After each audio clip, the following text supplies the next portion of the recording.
Seize the ship వ్యవహారము మొత్తానికి చాలా కాస్ట్లీ అఫేర్ అయింది. కాస్ట్ ఎంతో తెలుసా మీకు? పర్ డే 22,00,000 అక్షరాలా 22,00,000 రూపాయలు ఖర్చు అవుతుంది పర్ డే. ఆ షిప్‌ని అక్కడ ఆపి ఉంచడం వల్ల.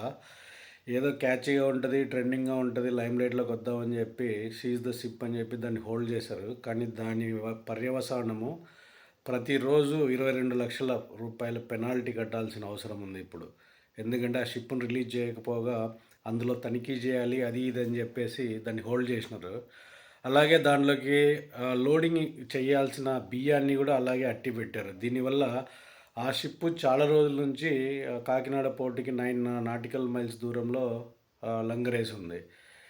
ఈ వ్యవహారాలన్నీ తేలేదాకా మేము దాన్ని పంపించమని చెప్పి మన డిప్యూటీ సీఎం గారు ఏదో హడావుడిగా హంగామా చేశారు. కానీ ఆ తర్వాత సెంట్రల్ గవర్నమెంట్ చెప్పింది మీకు ఎలాంటి నిర్ణయాధికారాలు లేవు ఈ షిప్పులు హోల్డ్ చేసే దాంట్లో, కాబట్టి మీరు రిలీజ్ చేయాల్సిందే అని చెప్పారు.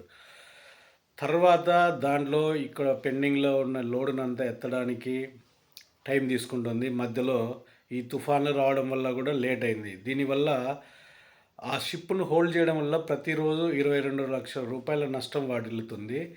అలాగే ఈ ఉన్న లోడ్ ఎత్తడానికి జనవరి 5వ తేదీ దాకా టైం పడుతుందని కలెక్టర్లు కూడా చెప్తున్నారు. సో మొత్తానికి ఈ షిప్ను హోల్డ్ చేయడం వల్ల మొత్తం నష్టము 7-8 కోట్ల దాకా అవుతుంది.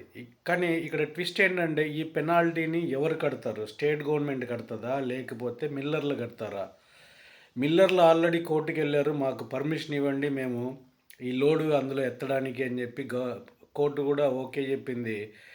కాబట్టి వాళ్ళు ఏం చెప్తున్నారంటే మా వరకు మేము మా లోడునంతా అక్కడికి పోర్టు దాకా తీసుకెళ్ళాము, స్టేట్ గవర్నమెంట్ దాన్ని అనుమతించడం లేదు, అందువల్ల మేము దానిలో లోడ్ ఎత్తలేకపోయాం కాబట్టి ఈ పెనాల్టీ స్టేట్ గవర్నమెంటే కట్టాలి అని వాళ్ళు అంటున్నారు. సో సెంట్రల్ గవర్నమెంట్ ఏమో ఈ స్టేట్కి ఎలాంటి సంబంధం లేని విషయం అనవసరంగా కలగజేసుకున్నారు మీరు అని చెప్పి ఆల్రెడీ తేల్చి చెప్పింది. సో మొత్తానికి ఇప్పుడు ఈ సీజ్ ద షిప్ వ్యవహారం వల్ల 7-8 కోట్లు నష్టం వాటిల్లుతుంది. అంటే మనకు పరువు పోతే పోయింది, మన అజ్ఞానాన్ని బయట పెట్టుకోవడానికి 8 కోట్లు ఖర్చు పెట్టినాం. అదే ఇక్కడ కొసమేర పండ. ఇదేదో క్యాచీగా ఉంది వర్డ్ అని చెప్పి ఔత్సాహికులు కొంతమంది వెళ్ళి సినిమా పేరు కూడా రిజిస్టర్ చేసుకున్నారు సీజ్ ద షిప్ అని. కానీ వాళ్ళకి తెలియట్లేదు దీని అజ్ఞానము ఎంత ఏంటి, దీన్ని ఎంత బయట పెట్టుకున్నాము, మనం ఎంత మూర్ఖత్వాన్ని బయట పెట్టుకున్నాము. అనవసరంగా మన జ్యూరిస్డిక్షన్లో లేని వాటిలో కూడా ఏలు పెట్టేసి మనం ఏదో పెత్తనం జలాయిద్దాము, మన పవర్ ఏదో చూపిద్దాము అన్నట్టు ముందుకెళ్ళి బొక్క బోర్ల పడ్డాము. మళ్ళీ ఖజానాకు 7-8 కోట్లు బొక్క.